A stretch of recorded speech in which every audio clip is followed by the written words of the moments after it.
thought you were going to jump in like you usually do. I was giving you. Hi, how are you? Welcome to the Utajua Hujui podcast, brought to you by the host who does the most, who likes to toast and eat toast, the one and only Aileen. Clap, clap, clap, clap, clap. Nah, you don't need to speak anymore. And also the incredible, greatest of all time, some people say, best voice in Kenya, with the best ideas, greatest mind, just the greatest person ever.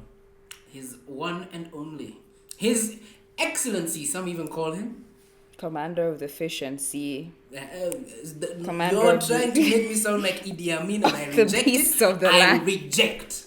I rebuke and reject. But I'm great, and welcome to the Utajua Hujui podcast. Today we are drinking. Aileen is drinking Kariithi Gold. She's waiting for a sponsorship.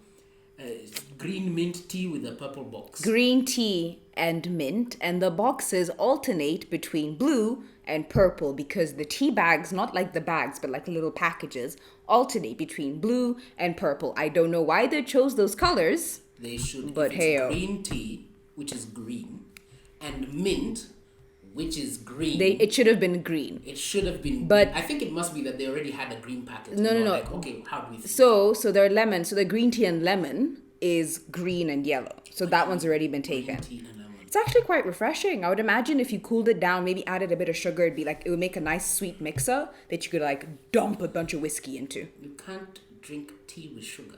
Yes, you can if you're doing iced tea. Yuck. Yeah. Iced tea is not a thing, by the way, guys. Iced tea is not a thing. Them's fighting words. It's trash. Those are fighting It's words. trash. The best, if you want tea, get it hot. Get tea leaves, or at most tangawizi tea bag.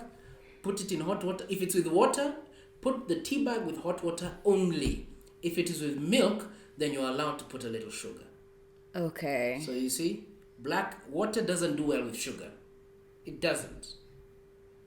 Like even a black coffee. Why do you think people are like coffee, black? They don't say coffee, black, 2 sugars. I mean, and no Kenyan says 2 sugars. Sometimes I ask for sugar syrup with my coffee. Sugar syrup. But sugar syrup is basically cold coffee. water and they sugar. They only do sugar syrup for cold coffees. They will also give you my coffee. I'm talking about. I can't actually fight you on this one because I know you know your coffee. They do sugar syrup with cold brews, and cold brews are allowed because cold brews don't hide to be like a juice like iced tea does. They're cold brew. It seems like you have a very anti-tea agenda today. No, I love tea. I love tea. In fact, I found tea. Mm-hmm. The problem I have is these fancy packets of tea with people who are saying they need to put honey, sugar, I don't know what, make it into a chaser for alcohol. Yes! Which, by the way, she's not lying. She does that. You're making it... She'll make like her green tea and Actually, in fact... whatever. She'll cool it down. Yes. And then pour it into like a bigger thing. Yes. And then pour like half a bunch of whiskey. Maybe like 100 milliliters to 200 milliliters of whiskey. And I'm gonna throw you under the bus. Sure. Do you think her whiskey is like for you've Kenyan thrown women? Okay, it's It feels good to do that to you. Do you think it's Johnny Black? No. Rehebesha. Do you think it's even William Lawson? Rehebesha. No. Do you think it's Red Label? No. What whiskey does this lady put in her Hunter's drinks? Choice and Proud. Hunter's Choice and Proud. I roughly know how much she used to earn. How can she say she can't afford a Jameson, Because at the rate at which I was drinking, it does not make any economic sense for me to buy Jamie's. Because you don't drink that much. If not you anymore, no. One bottle of Jamie, like the big one, and had it for the whole month for your Fridays, that would work. Point is, but because I don't drink, I don't think about it. I just go for what I know. Because, again, there's a certain point at which you're drinking to get drunk, so it doesn't really matter what you're tasting, right? And then there's the drinking where you want to savor the experience and you're chatting with friends. That's when you bring out the top shelf whiskey. That's when you go for the Glenfiddiches and the Glenlivets and the Jamesons and King yes, something. And there was this whiskey in How I Met Your Mother. The one that kept breaking, is it? McKenna, McKenna. McKenna neat or something, Or Whatever. It's not McKenna neat. That just sounds like Okay, fine. How I Met Your Mother, whiskey. Great McKenna. Something McKenna. No, I don't think it's what it is. Glenn McKenna. Glenn Glenn McKenna is the fictional one. Mm-hmm. Yeah. You think there was a real one? Well, it does sound a lot like Glenfiddich. So I really thought... Maybe they're pointing towards that. It's possible. So you can put your caveat now. That clip you say, oh, I swear a lot. Oh, no, I always put that at the very beginning. I thought you put it in the middle of the... No. I usually put it at the beginning. I'm actually thinking about removing it because at this point, if you don't know, you don't know. Like, it's your fault. You, like, Aileen's I've fault. done my best. I cannot share these podcasts with my parents. Yeah, it's not my fault. It's not my fault. Have I ever swore? Not on a medium that has recorded you swearing, no. Do you know, there was a point, I was sitting with my sister and she was making me listen to this podcast. And then there's a point in that podcast where you actually said, and I quote, fuck, fuckity, fuck. Fuck, fuckity, fuck. What can you do there? It's, I like, fuck, fuckity, fuck is like, you know, that. I don't know how to explain it. It's just... She swears so much. Well, you kiss your brother with that mouth. Ew, what the hell is wrong with you? You know exactly No, what you mean. I don't know what you meant. That's gross. You kiss your mother with that mouth. Is that better? Oh. You've ruined this. You've ruined this for me. Gross. People are gonna start thinking of me as some random weird pedophile. Please. Well, no. not pedophile, because my brother is 22. I was saying that thing that cute people do in America. You kiss your mother with that mouth? Siblings No. and children and whatever. And like, okay, so I have that's not I a have thing. been seeing that like some parents now are like kissing their kids who are like 4 and 5, Yeah. and I always find it really weird because it's Weird. like that is now like that's somebody that's becoming a person, and like this is weird. But I guess you're teaching your kid affection. I think you Learn are. that this is how affection. Yeah, is. and like this is very open. It's very natural. Like just embrace it as a part of life. But that actually has not been what's on my mind recently. I'm gonna give you 2 choices: choose left or right. How dare you? What have I done? Choose. I'm not gonna rat you out just in case you send this to you. So my left or the That's what you right? think. No. You need to tell me. Tell me which side is left. This is left. Correct. Yeah. So you chose left. Yes. Okay. I recently learned what a Colombian necktie is. The way that they would hang people. No, I thought it was hanging too, but it's not. It's so much worse. So it's apparently they cut your throat open, then pull your tongue through. That's a Colombian necktie. And I was like, what the fuck? Who came up with this? Cue Narcos music. Oh my god, that is crazy. But you know. But thankfully the person is dead when that's happening, so it's a small salvation. By the way, I did some homework and I was like, I'm gonna make you do this homework also. What? So, and I want you to do this to as many people as you do. I said it in the Campbell 6 podcast. Okay. But I've really started doing this experiment and it's really fascinating to me. Okay. Please, I beg you, any individual you meet, ask them to tell you the Campbell 6. Like all 6 of All them. 6. Average I've been getting is 2. Because everyone knows Kenyatta, everyone knows Jomo Kagia, and then I know there's a guy called and I did this episode. You did this episode. I researched it for like a month, and I still know jack shit about what's going on. Kenyans of the world, I beg you, I request, try and name the Kapenguria 6 without Googling and tell us how far you went. Tell her, don't tell me. 'Cause Okay. I already know you failed. So on that note, I think you're the one doing I'm the in charge. Bantorius activity today. Yes. Bantorius is from Love Island, by the way. Shout out Zach, although so- not today. I was feeling a bit mavogovanyo, so I mixed 2 things. So part 1 is going to be a quiz, just 4 questions. Part 2 is going to be philosophical questions. Okay. And then you'll tell me when we're going too far, and you'll cut me off, and I will reject it, but I will then give up later. Okay. Cool? Wait for a minute. I just want to make sure this audio is recording because it's looking hella sus on my end. Okay. And we're back. Turns out the sus one was me. That is always the fact. That is always So the truth. rude. You're supposed to be like, no, you're blameless. You're like a magical, ethereal mermaid that has blessed us with her presence, even though every day she spends on this earth kills her and takes her away from her family. Like some Ariel shit, you know? My mama taught me not to tell lies.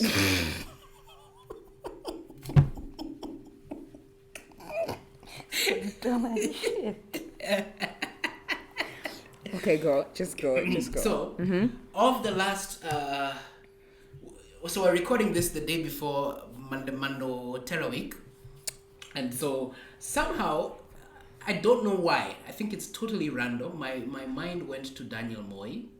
Yeah, sure, it's random. It's Completely random. It is random. Please don't attack me. I'm fine. I'm not against you. For completely random reasons. I started thinking like you don't know why your brain is making these connections. No idea.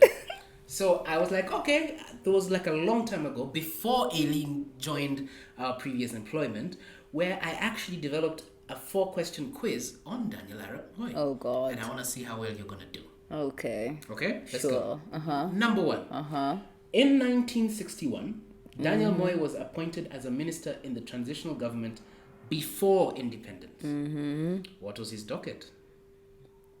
I'll give you options. Yes, please. Interior Ministry, Home Affairs, God, no. Animal Husbandry, and Education. I think it was education. Because just knowing from what I know about Kenyan history, Home Affairs would have gone to Kikuyu. Same with Interior. Think pre-independence. This is before KANU came into the picture. But this is when this was KADU NKP. This is when they were negotiating, though, yes, right? This is when KANU was like, they were like, KANU's out of the table. So it was I can't remember the other guy. He was from the coast. Gala? Yeah, Gala. Like, I'm so proud of myself as a Coastarian for getting that name. You're not a Coastarian. I am a Coastarian. You're a Murangerian. I'm a Coastarian, please. Okay. I don't know why. Yeah, I'm going to stick with education. Am I right? Unfortunately, you're right. Yay! Next question. Okay. Daniel Moi was a founding member of the Kenya African Democratic Union, KADU. To do so, he had to dissolve his own regional party.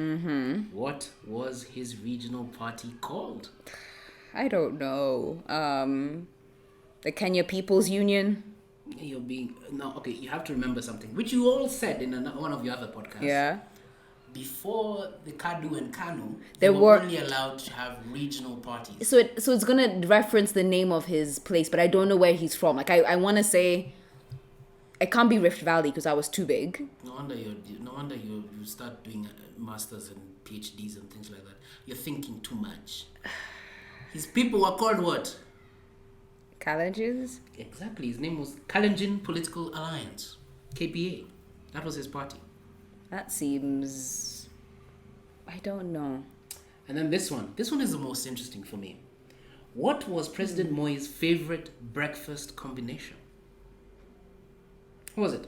Was it full English breakfast? Was it mursik with a touch of bread? Okay. Was it bread and tea? Was it doma and tea? Was it boiled green maize with porridge? I think it was boiled green maize and porridge because I remember hearing something about him being very religious about that. Can you imagine? This is why this guy lived till 90. He used to eat breakfast. Wasn't he like 100 or something? Like nearly 100. You know all these guys we could only kind of estimate. They have birthdays, but those birthdays are all lies. But it was boiled green maize with porridge and tea. Okay. And I'm sorry, I love my Kenya. That's nasty. It's a very carb. Like imagine now Gen Z is looking at that. That's carb on carb with dairy. It's not so much that, like, as much as it is like a basic meal in terms of flavor. It's just basic. Yeah. Green maize. It just sounds like a very underwhelming. Underwhelming is what I'm looking for. Underwhelming. And my final of 2 questions, and then your my final of second two. of 2. Whatever. Your penultimate. There we go. Thank you. You're the one who does English. One of Moi's biggest allies, his name was Peter Olo Aringo, described Moi as what? The giraffe of Kenyan politics? That is Jaramogi who described him as the giraffe. Was he because he sees far. Was he a no? This was an ally. His enemies called him a passing cloud, I think, or something to that effect. That was John Joe. Think Bible.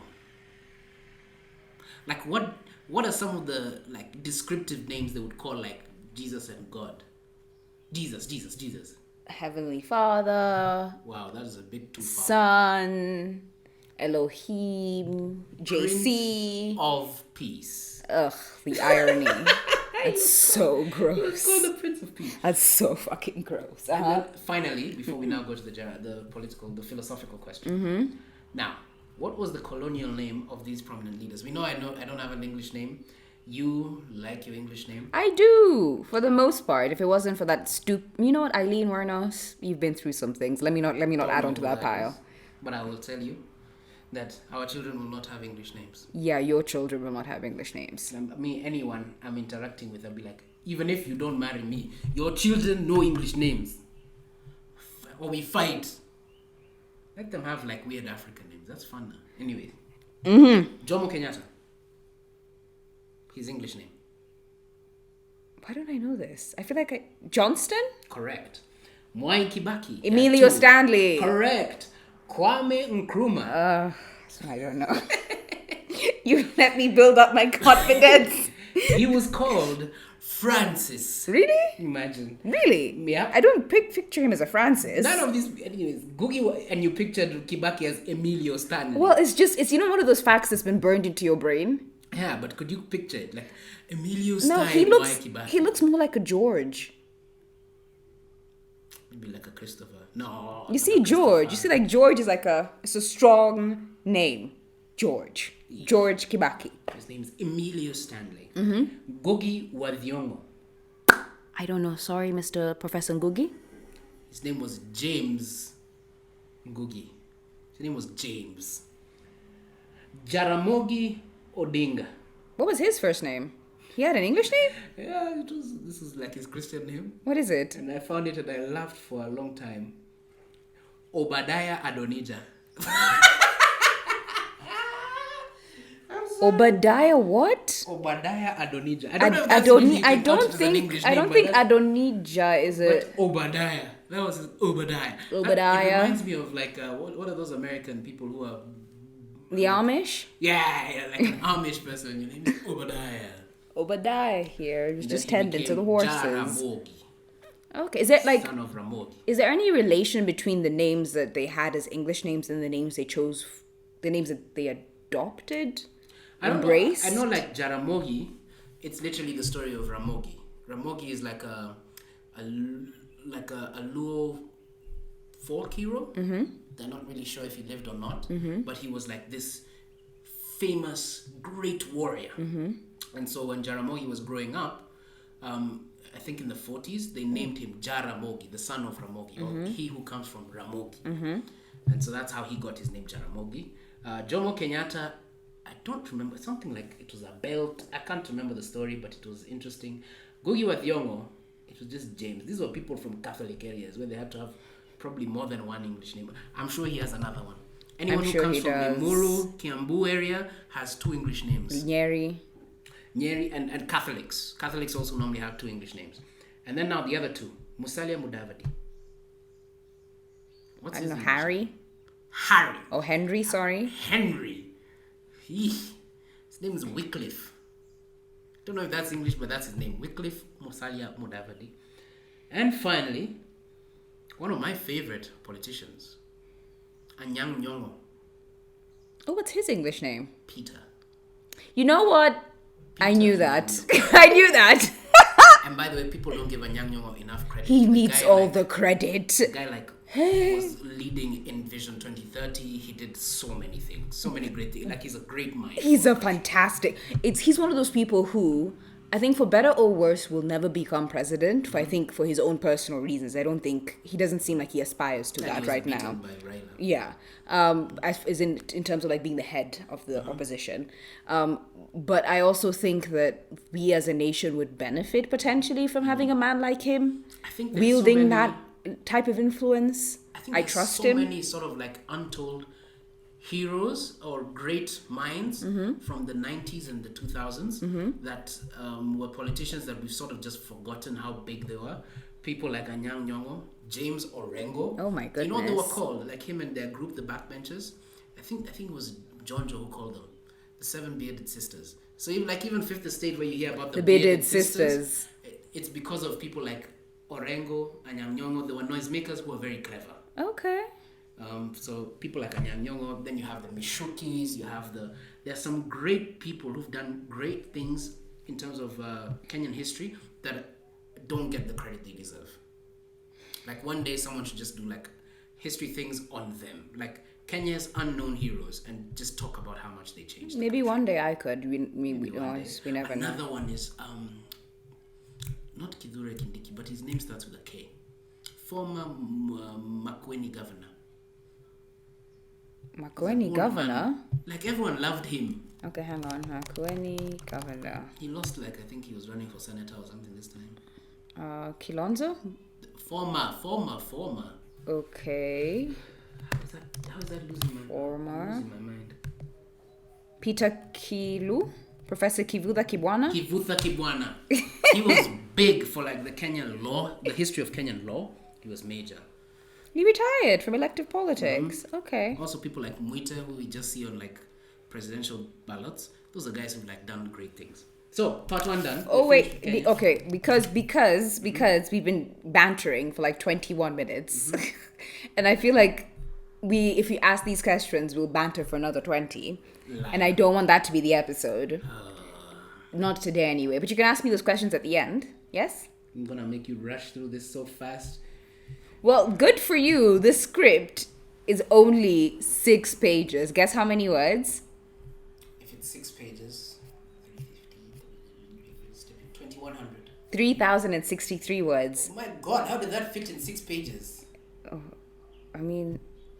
Doing like 500 words a page. What's your font? 11? No, Calibri's body 12. Who uses Calibri? It's the set font on the word thing.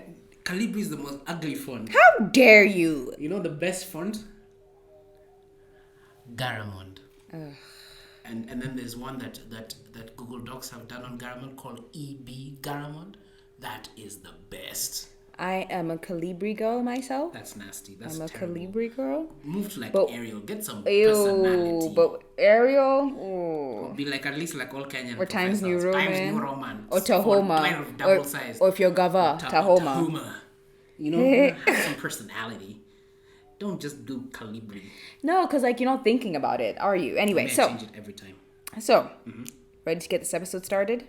It started a long time ago. Ready to get this content. The meat to the potatoes and veggies of this meal. Are you calling my previous things potatoes and veggies? Potatoes are the best vegetable. Okay, I thought you were going to say they were the best in a roast. I was going to look at you and say, excuse me? Because I knew you were going to say it's the chicken that's the best in the roast. This is what it is. I have given you guys the juicy chicken thighs, skin on, and she's now going to give you the dry breasts. You've been like weirdly sexual this episode. Like I don't know what to do with this energy. Anyway, was about chicken. Anyway, moving on. Don't do that. Okay, so initially, this episode was supposed to be about eugenics. Do you know what eugenics is? No idea. Eugenics is the idea that everything from like race to socioeconomic class to whether or not you need glasses or like your teeth or like your lips or everything is a byproduct of genetics, right? And if you wanted to say, for example, stop the existence of poverty, then all you need to do is prevent poor people from having children. That's what eugenics is. Okay. And another way of thinking about it, it's like artificial but it's like selective breeding, but for human beings. Oh, you know when you say artificial insemination. No. Sorry, I meant to say like selective breeding for human beings. It's like what we do for animals. Do you think that should be done? No. What? Because the question then becomes like, who gets to decide what is and is not a valuable trait? Scientists would say if you're tall, if you have. True, but what if in 20 years' time being tall ends up being a hindrance to your development, your ability to live on this planet, and it benefits you more to be short? I think in terms of reproduction, we need to remove as much science as possible. Not that it is because I am short, but I'm just saying. Let's remove science. We give these short kings an opportunity. Oh my god, I love a short king. I love a short king. Access these people. Thank you so much. Anyway, so I was going to focus on two doctors who conducted experiments in Kenya to prove two things. The first, that the Kenyan man was a different species of human being, and that this different species of human being was biologically and genetically inferior to the white man. When was this done? The 1930s. Makes sense. So like as I was doing my research, like as I was really getting into it, it occurred to me that like it's not enough to debunk their beliefs, right? Because this does nothing to propel the conversation forward, or nor does it prove that Africans are inherently intelligent and capable and brilliant. Like I know we are. All it does is prove those two doctors wrong. So I changed tact, and instead of trying to prove or trying to examine what it is we're studying, I got to thinking, why is it that these men felt justified to hold these beliefs? What around them was telling them that white people are the shit and black people are not the shit, right? And then I came to that one question, because that thing would have definitely been, you're looking around you and you're like, these black people are living in what I consider to be squalor. They don't have the same technologies that we do. They're not literate. They don't have writing. They believe in some crazy religion thing that's not as civilized as ours. And so you come up to this idea of like, well, they're just not as developed as us. And that has to be because of biology, right? Look closer to the chimp than the rest of us. Yes. But then I decided to focus more on like the whole technology aspect of it. Specifically, why didn't most of Africa develop like Europe or Asia or India or Mesoamerica? Wasn't the weather? Why the weather? That's what they always told us. They're like, the Europeans had to deal with harsh weather. No! It was like, it made them more innovative. And because of hibernation and the cold and protecting themselves, they developed okay. faster than us. It's not so much. It has nothing to do with climate, as much as it is to do about like geography. Because like if you're in Antarctica. Geography also. No. But like for example, by that same logic, then Inuits, or I'm not sure what the correct term for them is now. But yes, I think it's Inuits. Inuits would also have. I'm not gonna say it. Okay, where are they from? Like Greenland, those really cold places up there. They're the ones in the cartoons that we see with like those. Okay, look, we used to call them Eskimos, but that's not what they like being called anymore, okay? I was trying to be sensitive, God. I feel you. And because you said such judgmental things, I'm going to forgive you because you're my friend. If you were not my friend... Wow. I would love them. Okay, but if indeed it was about weather, right? That being in a cold place forced you to be more innovative, then the Inuits would also be as developed as the English and the French and the Germans and the Dutch and the Spanish. But alas, no. But that also doesn't explain why a lot of the things that we consider to be like Western invention, like algebra, mathematics, everything we knew about like medicine, everything we knew about astronomy, that all came from the Arabs, right? But they live in a very hot place. So how do you explain that? So it's clearly not weather, right?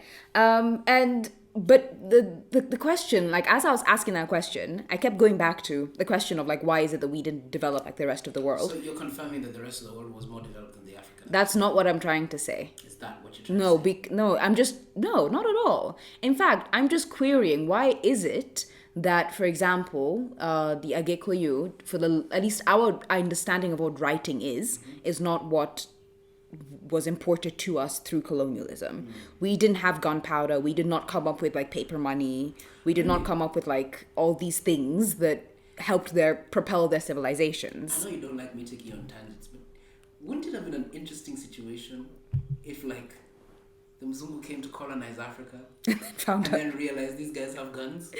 I think it would be fun. Isn't that basically what Black Panther is? Yeah, but what if you flipped it around? So like we had the guns. There's actually... Like, we are here to conquer. And you're like, bitch. Surprise, No, actually, there's a really good fiction book called Noughts and Crosses. And it flips the colonialism narrative on its head, like by Mallory Blackman. I'm pretty sure you know it. Never heard of it in my life. Okay, so in that book, instead of the white people colonizing us, it was the West African states that went to colonize them. Of course, it's So West Africa. our cultures were, the dominant ones. It was, instead of it being white supremacy, it was black supremacy. And the BBC did a series about like noughts and crosses. They actually put, that book onto the screen. And it was, I'm not gonna lie, it was incredibly satisfying to watch. Just white people just be taken down a peg. It was painful to watch, but like, because you empathize with people who are being oppressed, but you also feel good because like, fuck you, we're back, we're great. If it was black people in that time, would we be the colonizers? I think so. I think just like a point in human history they just demanded to feel that they're better than others. But I also think that's another important question to ask. Like, why didn't we go up to colonize them? Like, Ethiopia was a nation state. We had nation states in Dahomey, the Kingdom of Congo. Like, why didn't we go outwards? Didn't have guns and boats. Right? So, especially because as Africans, as you know, life began on this continent, which meant we had a head start. And yet, why? We are where we are. Exactly. In fact, like the oldest tools in the world come from East Africa, Turkana, if I'm not mistaken. I think the first man or first woman there's a name they have that is from Turkana. The only reason why human beings live around the world is because our ancestors figured out how to travel long distances and survive in those new places. And then all of a sudden, the earth just broke apart. Pretty much, yeah. Then we needed boats. And then let's also not dismiss the fact that we were practicing during pre-colonial times neurosurgery. Like the Kisi had they had a specific neurosurgery thing that was supposed to relieve the pressure in your head. That they would actually like go into your brain and like do something about it. Let's also not forget like advanced obstetrics, like you saw in the Kingdom of Baganda. Thank you. Which is basically cesarean sections. Oh, that is not where my mind was. Yeah, and then also there was also a history of spinal surgery in the Great Lakes region. So, and let's also not forget like variolation, the thing that eventually became vaccination. Thank you. Yeah. Stop using these words that none of us know. We know you're clever, Aileen. No, okay, point is, variolation was practiced in West Africa for generations, and it was a West African slave that took it to the US and showed them how to do it. Thank you for correcting me. Right? And so variolation, then you're like, no, it's variolation. There we go. So yet for all these advancements, why didn't we achieve comparable levels of technological innovation as the West when we are clearly just as capable? Why did we develop differently? So before we answer this question, I kind of need to get into like the problem with big picture history or the attempt to answer why questions. And that's because like it attempts to condense a lot of different factors into a very simple, cohesive narrative. And at times that might mean reimagining history to suit your own ends. It also misses out a lot in an attempt to like maintain this cohesion for the story. So just note that the answers we're going to be talking about here are at the very least like a very high bird's eye view, but they may not hold true for every situation. And we're going to be critiquing them as we go. Okay. So, what do you think? Why is it that we developed differently? You thought it was weather. I told you it's not weather. Once upon a time, there's a story, I think I've said it on your podcast before, but once upon a time, there was this individual covered in blackness, like dirt, and they went into the river, they took a shower, they washed in the river, and they came out. That was the white man. Then the next individual was born. Oh, that's racist as fuck. And he entered the river, but because it was a little murky, they came out as brown. Then this just keeps getting worse. And he was the most dirty, entered the river, and he came out and looked the complete same. That was the birth of the black man.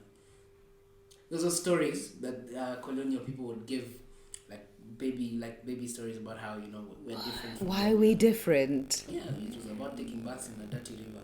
That is not good. But, not good at all. To be honest, I don't know. I think it used to like mess my brain. Why? Especially because of you hear the places like Timbuktu. Exactly, the Kingdom of Mali, Egypt, Ethiopia, Sudan, that had thriving economies. Zimbabwe with a great stone wall. Why do we have all that? And still, then you had that other thing. I don't know. I don't know if it was designed. I don't know if it was intentional. It's always bugged me, but it's never bugged me enough to be like, this is why the African developed differently from the rest of the world. It's never bugged me that much, so I'm not really sure. Okay, so I'm going to present to you two answers. Mm-hmm. The first is slavery and imperialism, and then the second is geography. How does slavery and imperialism help them develop? So, before the imperial... We're going to start with that one, obviously. So, before the imperial age, like around 1500, Africa as a continent had a GDP per capita that was very similar to that was in Europe. For Western Europe, it was roughly $1,779 when adjusted for inflation. So for Europe, that's what it was in Europe. And then in Africa, it was roughly like $960 per person. Compared to what it is today, where the GDP of Western Europe, as represented by the EU, is 17 times higher than Africa's. This disparity grew in the 1500s as Europeans began to conquer the known and unknown world, and they basically did a bunch of slavery, plundering, and genocide. But before then, history suggests that the modes of production and level of technological innovation were pretty equal. It was the same. In fact, Europeans were reliant upon our ways of refining gold, of creating cloth, of agriculture for their trade. So clearly we were better at some things than others. Yeah. And likewise, they were better at some things than we were. Eventually, Europeans would, according to Walter Rodney, copy our cloth patterns and modes of production. And then when they became the preeminent power in the world, their ideas of what it meant to produce, or what it meant to be profitable, or what it meant to innovate and invent, became the only definitions that we would allow. Before you continue, yes, you mention a great author and then just split over it. Walter Rodney wrote the book How Europe Underdeveloped Africa. It is a must-read for all black people. Thank you. You may continue. No, it's a must-read for any person that's ever been called, like any person who comes from a country with a colonial history. And Walter Rodney, I think he came from Guyana. Like, we have many great minds that came from Guyana. But what other great minds then? Is it Frantz Fanon? I don't think Frantz Fanon may have come from Guyana. I don't think he was Guyanese. I think maybe he was Algerian, France. No, Frantz Fanon wasn't from Africa. Psychiatrist. Oh, he was born in Martinique. Same thing. Okay, fine, sure. But there are quite a few. I can't remember who else. If you look at the... Yeah, Algerian French. That's his nationality, Algerian French. Frantz Fanon was... Sorry, Okay, he was married to a white woman? That makes so much sense. You know, all of them married white I did not see that coming. If you listen about... have you heard of the Negritude movement? The Negritude? What's that about? It's like... it was like Francophone Africa and Francophone colonies trying to recapture or re-establish their own identities beyond the French. So it had like great minds who would use art, poetry, all those things to like re-establish Africanism, because they were taught that being African was backwards. So it had people like Aimé Césaire, Leon Damas, and then the future Senegal president, Leo Sédar Senghor. Okay. So interesting movement. You should read about it. It's fantastic. I will. I think we got lost on another tangent again. Back to you.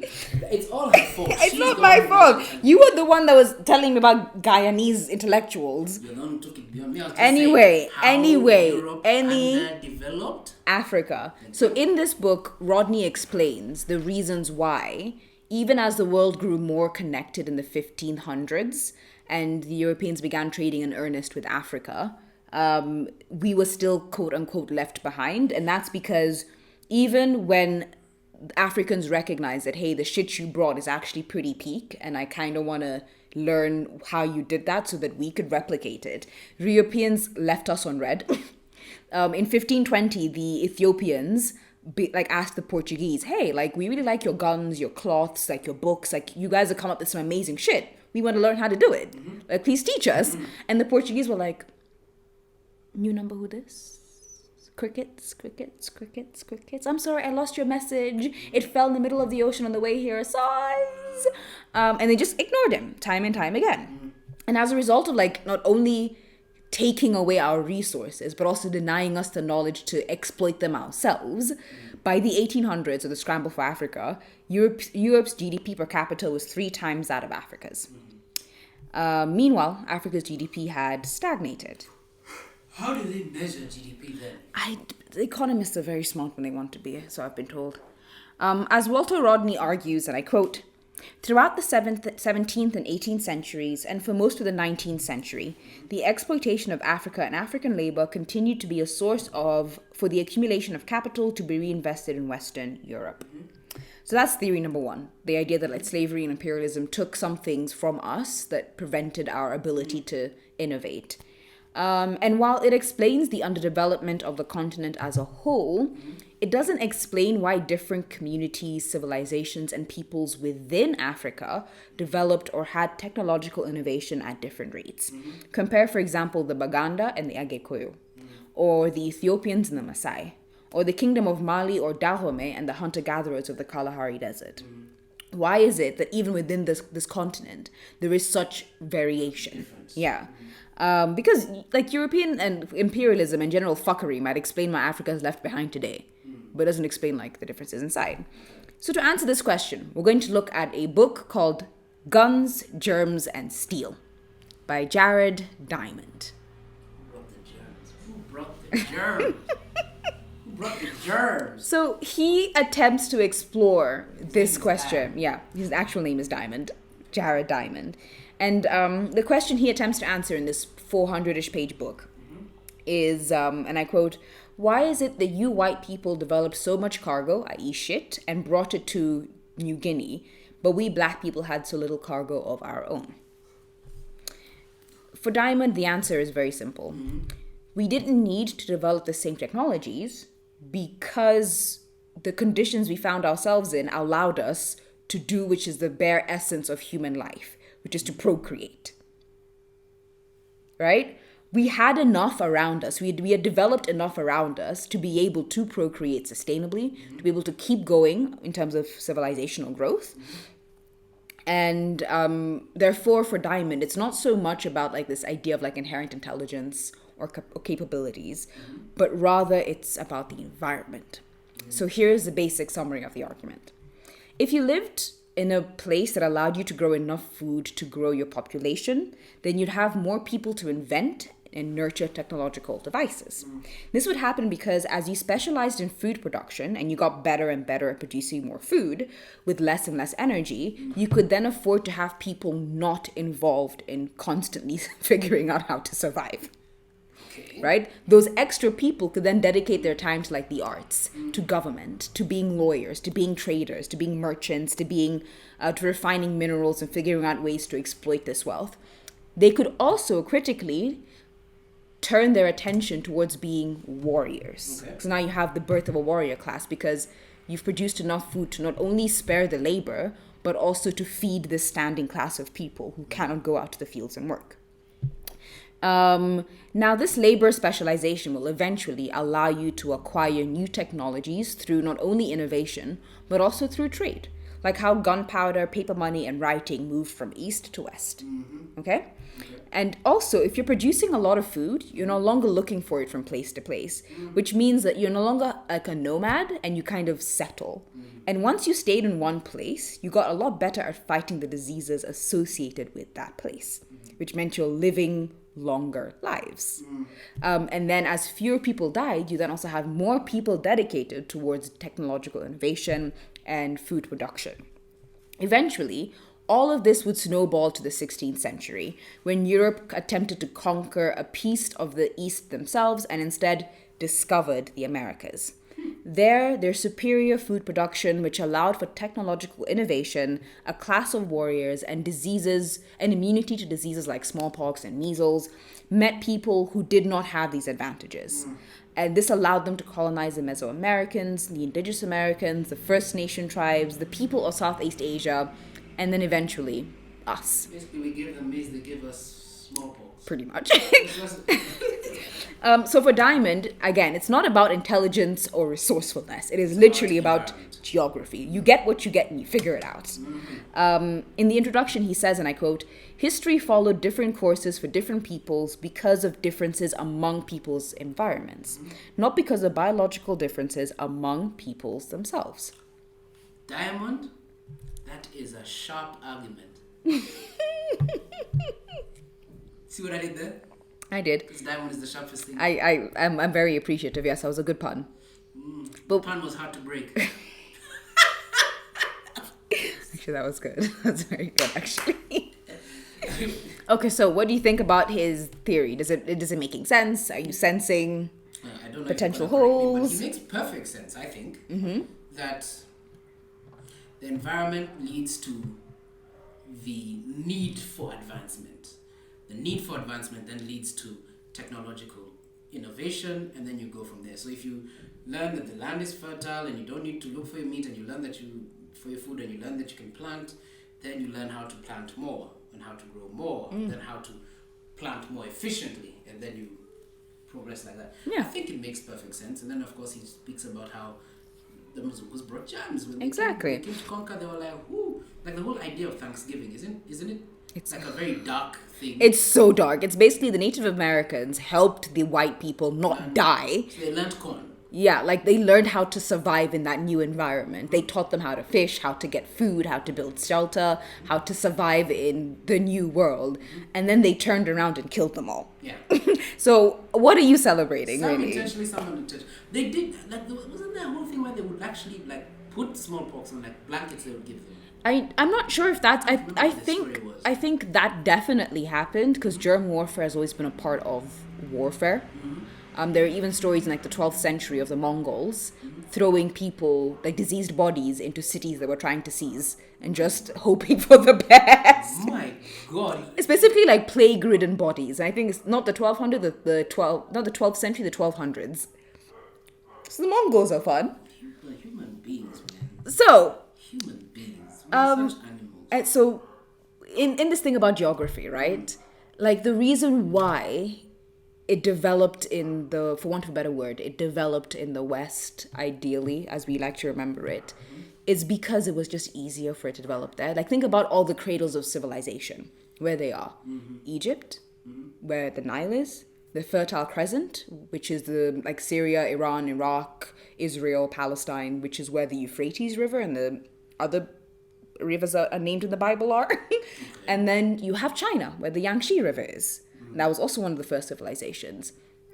And geography not only enabled really good food production that then led to technological innovation, it also enabled trade, right? Because according to Diamond, because there were a lot less natural barriers between East and West, it's literally like one straight line, you could have innovation moving from country to country, society to society, making its way across the continent.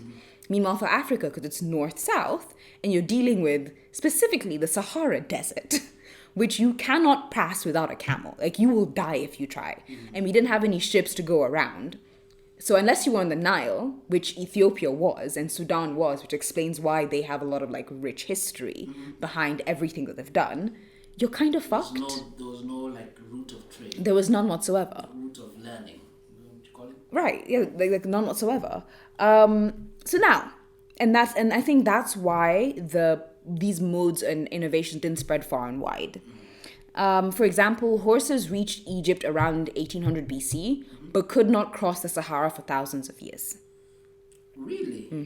Sahara Desert, the Sahara Desert actually used to be like green. Yeah, it's a whole thing. Yeah, It was once green and then sand. yeah, things came and boom. In fact, there are some theories that suggest that, like, how the Egyptian civilization may have collapsed because of an invasion from the sea. Some historians suggest that it wasn't from, like, water sea, but the sand sea, the Sahara. So people came in from there and just decimated that civilization. It's very possible. You never know. Yeah. For example, livestock also reached the northern part of the Serengeti at around 3000 BC, but could not cross the Serengeti for 2,000 years. Oof. And pottery was in Sudan, but the Sahara basically meant that it could not spread to the Cape until the 1st century AD. Okay. So not like this barriers. This theory is making a lot more sense. Yeah? Yeah, it does. Yeah. So it's simple enough, except this theory doesn't vibe with the specifics of history. First, Diamond's book has a lot of historical inaccuracies. Number one. I knew it. No, number one. I knew you were going to make me interested in what he's saying. No. However. No. It's important that you have these criticisms. That way you have like a much better understanding of what he's trying to say. Because I also agree with the general gist of what he's saying. That like, I do think geography plays a role in how we developed. I think that because necessity is a mother of invention. If you don't need something, you're not going to use it. If the thing that you need is just unfeasible, like you can't continue to use it, it just doesn't make sense, then you're not going to have it. True. Right? So first, we're going to talk about the historical inaccuracies in his book. Okay. Diamond, unfortunately, buys the line that like Europeans conquered and colonized and plundered because they had guns, they had germs, and they had steel. And while all three factors played a decisive role, it was the alliances with the locals that helped the Europeans colonize time and time again. After all, like we said with the Thanksgiving thing, those indigenous and natives people knew how to survive in those places. Had you not brokered an alliance with them for knowledge, you would not be colonizers. Yeah. So when in chapter 3, Diamond suggests that it was technology like guns and writing and steel that helped the Spanish conquistadors win against the Incas, he does so at the expense of the local alliances. He kind of forgets to mention them. But he also gets the order of events wrong. It wasn't that like a hint of whiteness blew across the air and then like the germs they spread wiped out our population. It was that Europeans changed our ways of living, which then allowed diseases to kill us. They took us from like large open spaces and put us in cramped reserves. We went from having contextualized and responsive agriculture to agriculture that suited their needs. We went from being able to like take care of ourselves to now constantly being brutalized every day of your life by a white man. So because life just kept getting harder and harder and harder, disease is obviously going to kill you. And I feel like he forgot to mention that, which is really important. Similarly, he says, like, because we became really good at food production, we learned how to domesticate animals, and that then taught us how to fight these diseases because those animals that were domesticated brought diseases with them that we then figured out ways around. Like, for example, smallpox, because the earliest smallpox vaccine came from cowpox. It's true. So? Also, smallpox killed, like, a lot of Maasais. Like the Maasais. My God. You know, the stories are that the Maasai community was one of the largest in Kenya. Like, it was like an empire on its own. By the time of independence, I think the Maasai people are like at 200,000. It's like very small. They were ravaged. Destroyed a lot by disease. So here's the thing. We all like to think that diseases come from domesticated animals. But they actually come from the wild. In fact, today, 72% of animal-borne illnesses come from the wild. Or do I need to remind you about COVID? I think we're good. I think we like or smallpox, which came from rodents. Or the one, the black plague. The black plague that also came from like gerbils and rodents. Rats. That's why humans have built a very weird fear of rats. People scream. Like, remember Tom and Jerry? Jump on top of couches and things like that. Well, they're everywhere. Please don't remind me. I once saw a rat on my compound and I was like, no, I'm not fucking with it. Like, what? Compound. Yeah, they're everywhere. Anywhere that there's food, they're there. Don't remind me. So anyway, diseases come from the wild, not from domesticated animals. Okay. Which means that how then could we have developed this ability to fend off these diseases if it wasn't a byproduct of food production? I think we just got better at it. Okay. So in essence, like Diamond's conclusions are based on a version of history that just never really happened. And this is the problem with big picture history. But does that mean he's wrong? No. The points he raises are incredibly valid. As I said, like germs, guns, and steel did play a role in European domination. But the assumptions that Diamond makes in order to justify his conclusion also take something away from its credibility. But perhaps my biggest issue with this book, as I was reading it, was that he ignores the role of European agency. At no point does he say that because the Europeans were technologically advanced, they had a right to conquer. At no point does he ever make that argument. But he also just assumes that the technology transfer from east to west, from north to south, north to south, failed because geography prevented it. When we know that it was Europeans consciously choosing, I'm not going to share my work with you. You can know, but you can't know everything. Exactly. For example, like we already discussed the whole Ethiopia-Portugal angle, right? But even like when geography is no longer a factor, because we're now able to move from point A to point B like this, because of like planes and ships and everything, Europeans continue today to decline to share what they have and continue to take more and more from our countries. And even today, like when the West refuses to help us build the things that we need, they act all shocked when we go to somebody who will, i.e. China. And they're like, we told you what we needed. You didn't listen to us, assuming you knew what's better for us. So you can't be surprised when we turn around and figure out a way to satisfy ourselves. So in the words of Lionel Richie, sail on. Sorry? You've never heard Sail On? I don't think so. What? What is this song? Sail On. What is it? It's like the biggest breakup song of the 70s. Sail on, honey. Da-da. Good times never felt so good.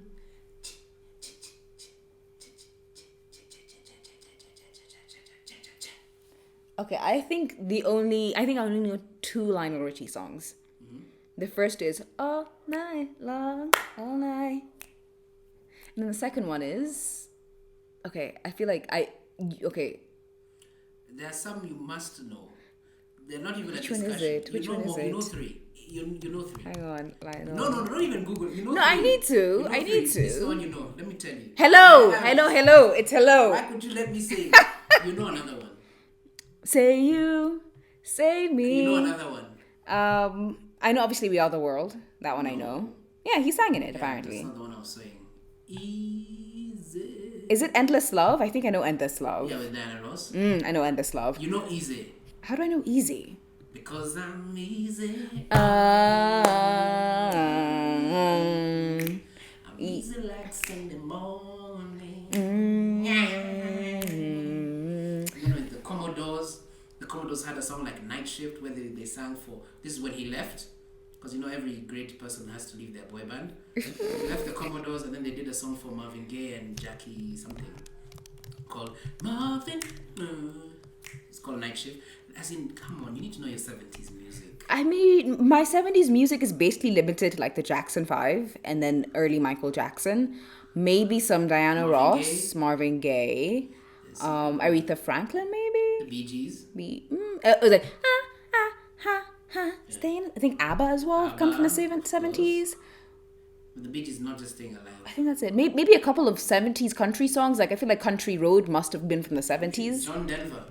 Country Road. You guys not impressed that I know all these people? Take me home. Anyway, Barry White. Damn it. Okay, look. Let's finish. We're so close to being done. Isaac Hayes. So close to being done. Okay, look.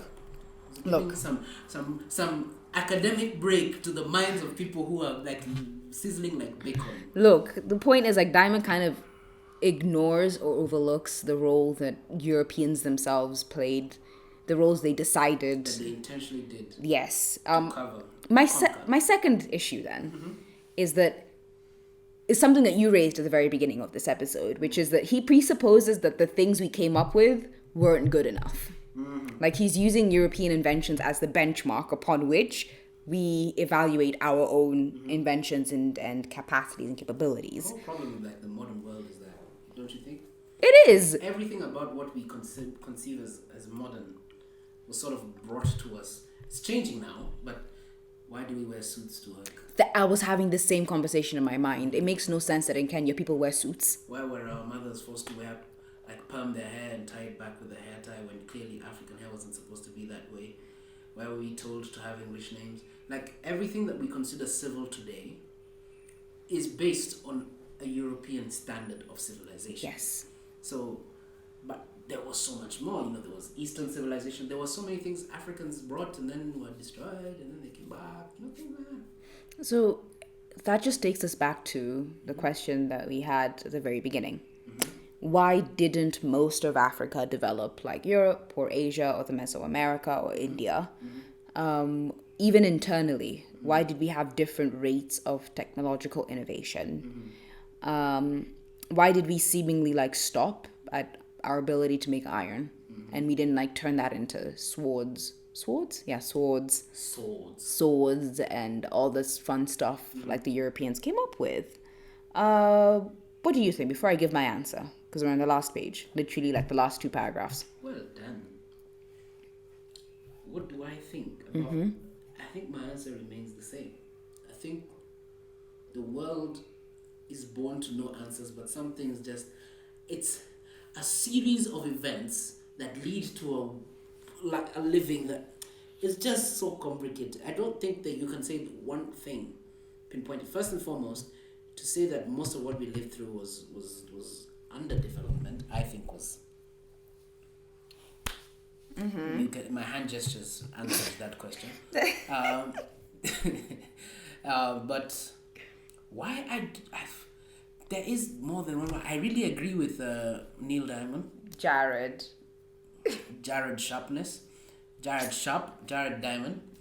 with some of his arguments. Of course, you've pointed out that some things he doesn't make total sense of. But I do think there's so many mini factors that lead to an overall factor. It's like how the scientists talk about how things had to be perfectly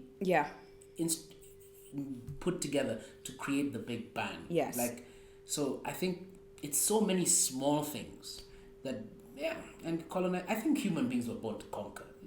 Give us a bit of weaponry and feel we were better than others, we would conquer. That was just what people did then. But I've not answered your question at all because I don't have an answer, but it's complex. That's my answer. I think my question is not so much, my answer is that we didn't need to. If intelligent design is a thing, as you mentioned about how the conditions for our life on this planet are so exact, so precise for us to exist in this moment to have this conversation. And that's really weird to think about because what are the odds? Infinitesimal, as we've been told. That's why very many big, they call astrophysicists, scientists, believe in the world of design. Intelligent design, right? It just makes more sense. Everything worked perfectly. And not only that, but we haven't been able to find these same conditions replicated anywhere else. And the places where we have found it, they're so far away, you might as well just continue to ignore it, right? So if intelligent design is indeed a thing, and that there is a maker who took their time to design our world, then I don't think they would have wanted us to develop all the same. I think they would have wanted a diversity of thoughts and experiences and practices and knowledge traditions, because that diversity is what allowed us to survive. Our ability to adapt to any situation, to any environment, can only exist if there are different environments. Can only exist if we're put in different places. Which is why, I don't think we needed to, and I wish that we accept that. And then we don't, and that we're able to say that and then not turn around and say and try to place a value judgment and watch each civilization has been able to do with what they have. Because, I think, and damn it, what am I trying to say here? I remember. What are you trying to say here?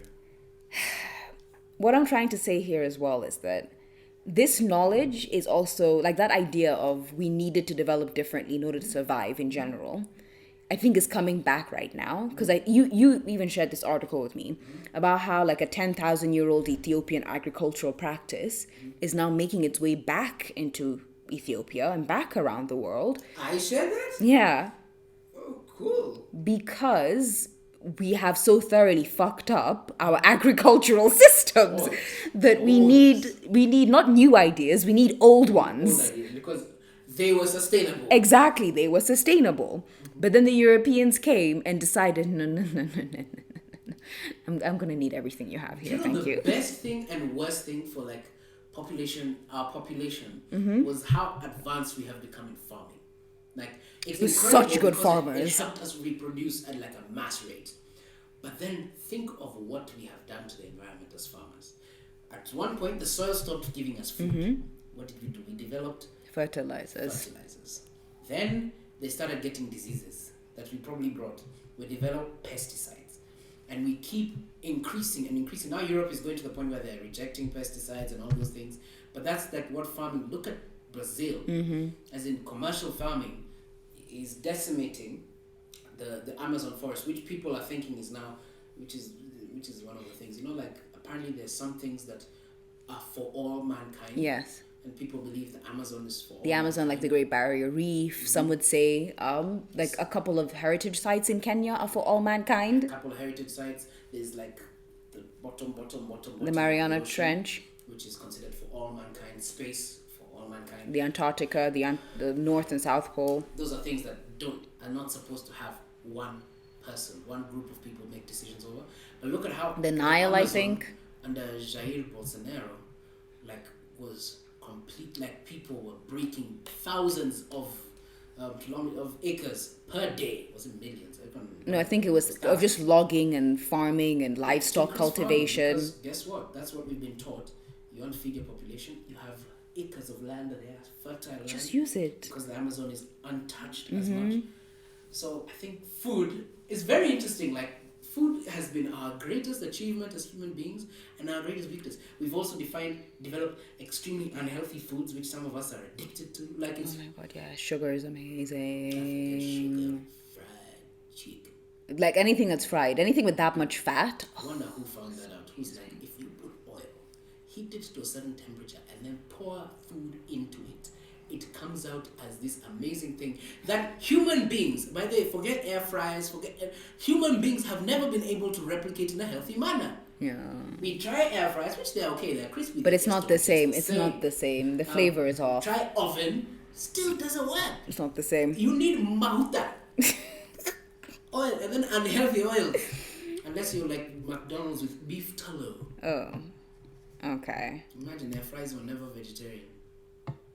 People used to think that McDonald's fries A were veg, like one of the few veg things on the menu. That No, changed in the 90s. the rule is that for McDonald's is that if you want like fresh vegetarian fries, you have to ask them to make it without salt, because then they have to use like fresh oil and everything. Yeah. And hopefully that's better. Yeah. But as in McDonald's, for the longest time, the reason their fries were considered the best in the West was because they used beef tallow. So good fries. So, like, beef fries. So now all those people who were vegans at the time, and they're like, you know what, I'll just have the fries. Whoops. So on that note of fries and fat and developing differently, TLDR, which is too long didn't read, we think it might be geography that explains why we innovated at different rates and developed different things. But that's not the right question. Mm-hmm. The question is, I think it's fascinating to look at like why it is we're so different. Very fascinating. But the real complex and stressful. Exactly, but still fascinating. But the real question is not why we are different, but why we are so desperate to use those differences to treat each other like shit. Like, that's the thing I don't understand. Very interesting. But I also kind of get it, I'm not gonna lie. Like, as a Kenyan, I do look at Uganda and Tanzania with bombastic side eye. Just literally, see, this is why you say, like, you cutting me off is just so terrible. Like, guess what? What? Some of my philosophical questions. Hey, we're at the end. Okay, perfect. I can't ask them now. Why not? It's gonna be like a 4-hour episode. No, it's we've only done an hour. I think our longest episode was like an hour and 40 minutes. Yeah. Fine. So I'll ask that question. Then we'll go into. So as my fifth question was, life can't exist without inequality of some sort. Yes. We as people are configured to judge. So, like, do you agree? I do. We must feel we're better than others. I do. We can't feel we're all equal. That's a dream. That doesn't make it not worth working towards. Yes, but even like goals and all those things are literally to make us stand out. Like, human beings are born to want to stand out, stand apart. Like, we want to be better than something. If everyone is great, then no one is great. Isn't it? As Syndrome said, if everyone is a superhero, no one is. No, you have to put the drama. If everyone is You have to do the laugh. No one is. Woo! Syndrome for the win. I will one day watch. I think I'm almost ready to watch Incredibles 1 and 2 again. Oh, not the second one. The first one's peak. The second one was epic as well. I mean, it was very thinly veiled It was very thinly veiled criticism of like everything, but it was too obvious. No, because of problems, we have, like, all of you are getting welcomed into my world where you're just repeating content because there is no new content coming. Oh yeah, because now the actors have gone on strike as well. I think Barbie and Oppenheimer might be the last. Two major. Yeah, because like all films which were out of the actors and writers stage and were in the like post-production stage, those will come out. No, I'm not sure because already I think it's like dozens of movies have been postponed and series as well. Things. I'm sorry, all of you people who are thinking you're getting a season. No, you're not. Another year. I'm actually surprised. Bridgerton, number one. Me, the only one I've not had. Young Sheldon. People try and postpone My House of the Dragon after I've already had to wait 2 years. I think so. It's called solidarity. It's called solidarity. No, you know what? It's not just solidarity. At some point, it's not worth it. If you give me 3-4 years, you know what? Season, actually, I will beg to differ. Sherlock. I have waited years in between seasons of Sherlock, and I will go back to watch it the second it comes back. Like with that guy Childish Gambino, with his show Community or Atlanta. Oh, Atlanta's fantastic. Like a 2-3 year break, and everyone was like, we're waiting. But House of the Dragon, we've given him 2 years. You give me 2 years. Then I've said I'll wait the 2 years, and then you say we're adding a year. I'm sorry. Okay, but to answer your question, I do think that human beings are fundamentally unequal. I think the reason for that inequality is because like that genetic diversity is what, number one, allows us to survive, because you're learning different lessons based on what you have in front of you, and each of those lessons will come in handy at some point. But I also think that for some reason, I think owing to our like tribal nature, the fact that like we need to feel secure in a group, and one of the ways to build a group identity is to say fuck that other guy. So I think because of that, we take those differences that we have and we make them indicative of that entire group's culture and what it is that they're and indicative of their inherent inferiority. So for example, if like we are, I don't know, rich and we have big butts, then we assume like that's what's good. So then we then make fun of and disparage anyone that is poor and is like, but think of it as a stick. And it may be terrible because I am the biggest lover of sport. Like sport is me. Sport is my life. Sport is base, sport is life. I watch football, basketball, rugby, American football, and then I watch Formula 1 and tennis at a lower level. But you know what? Those are some pretty basic sports. Football, rugby, basketball, and American football. It's pretty some basic sports. Religiously. Football, like weekends, August 12th. From August 12th, the Premier League is back. Arsenal have just broken their record to sign Declan Rice for 105 million pounds. Okay, listen, can I say this? The way you feel about me in Love Island no, is the way I feel about you in football. Women. This is going to get me in trouble with your followers, but women. Women. That look at men. Women. They look them in the eye, dead in the eye, and look at you like we don't understand sport. And then watch trash TV and say, how come you don't understand? Just like how you don't understand why you hate sport. It's not that I hate it. I just haven't found a sport that aligns with my character. And trash TV aligns with your character? I can switch off my brain when I'm watching Love Island. It's deeply entertaining. Saying your character is trash? Yes! It's called... Would you do what these people are doing? What? No. Would you? Their experience is horrifying. You are constantly watched. You can't have conversations about like real things. It's only about the relationships and like the drama. Oh my God, that drama is so like it's so... It's an existence I would not wish upon myself, but it's entertaining to watch. I've had lifelong friends. And you've been in relationships. Like, what percentage of Love Island reactions and emotions exist in real relationships? Actually, a lot of them. Both like partner-wise, very little. A lot of them. So, for example, I understand like common things like jealousy. Fine, everyone gets jealous. Lust and like wanting to hit it. Everyone understands that. But those things. Oh yeah. If I'm put in a casa of 12 people, 6 hot guys, 6 hot females, and I am told, explore. The job is to explore. If I cheat on you, it's because I have been put in an environment where they want me to cheat Exactly. on you. So then the challenge becomes about communicating. It becomes about measuring your emotions, engaging your own emotions before you continue on in that new relationship. This thing existed for? 10 in the UK. There is also UK. Love Island USA, France, Australia. 10 in the UK, 12 people per episode, per season? More than. Like 24 people per season. Maybe Let's say 30. roughly 30 people per season. Okay, let's do simple math. 30 people per season times 10 seasons. That's 300 Look, people. listen. This is basic math. 300 people have walked through the casa. The villa of doors. Island, It's called the wherever, villa. Wherever. It's called the and villa. then now you add another like 300 for stuff like Josie Shaw. Oh no, Geordie Shore is the same characters for the most part. Okay, what is the other show? It's on Netflix. X on a become very Beach. close. No, it's become very Too Hot to popular. Handle. Too Hot to Handle, X on the Beach. Now you put all those things. Let's say 500 people have done Mm-hmm. all these. Big Brother, all these things. How many of those relationships have existed? It's like 1%. 1%. Why? Why? Because you're taking horny 20-year-olds who are not the best for marrying, mixing them with other horny 20-year-olds.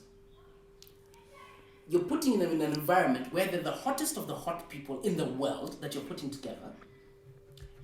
You make them, this is a fact that she told me, by the way, that they share one room and share one bathroom. And you are then saying, I don't understand how these two don't end up together. Yes.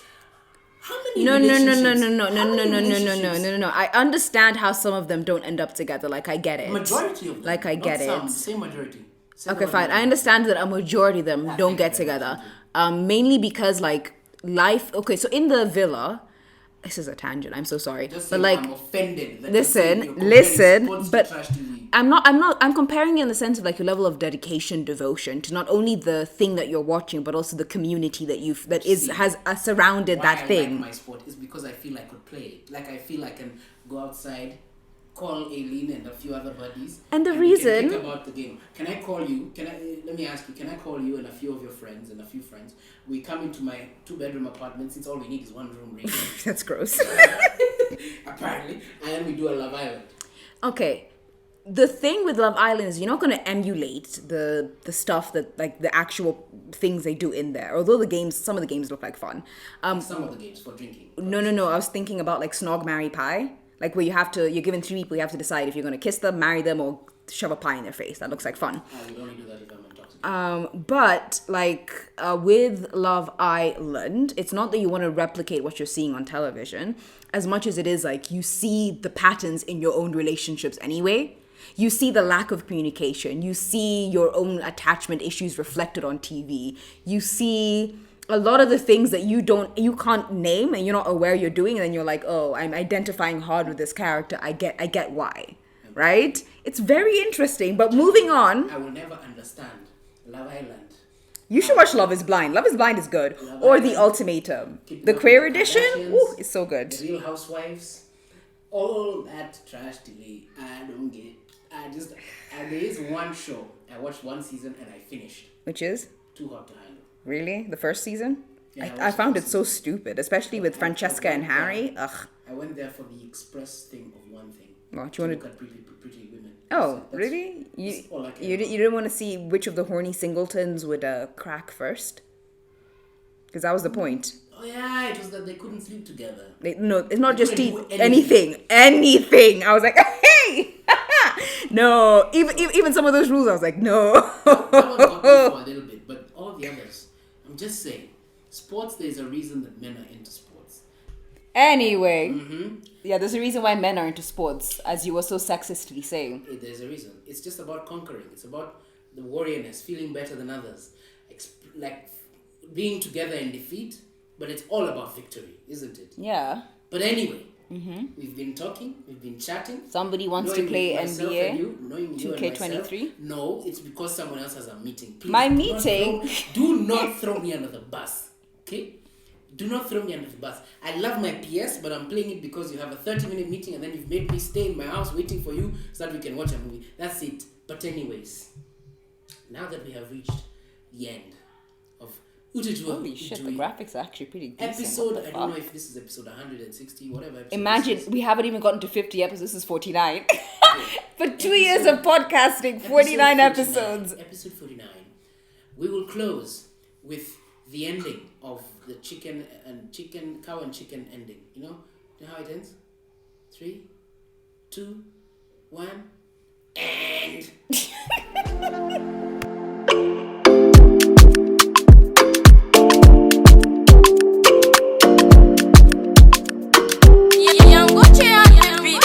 Thank you so much for listening to the Utajua Hujui podcast. I really appreciate you giving me your time of day. I know that your time is very valuable. If you'd like to connect with me, you can find me on Instagram at utajuahujui.pod. That is at UTAJUAHUJUI.pod on Instagram. Please don't forget to like, share, review, do all the nice things. I could really use the boost. Okay, enjoy the rest of your time on this planet.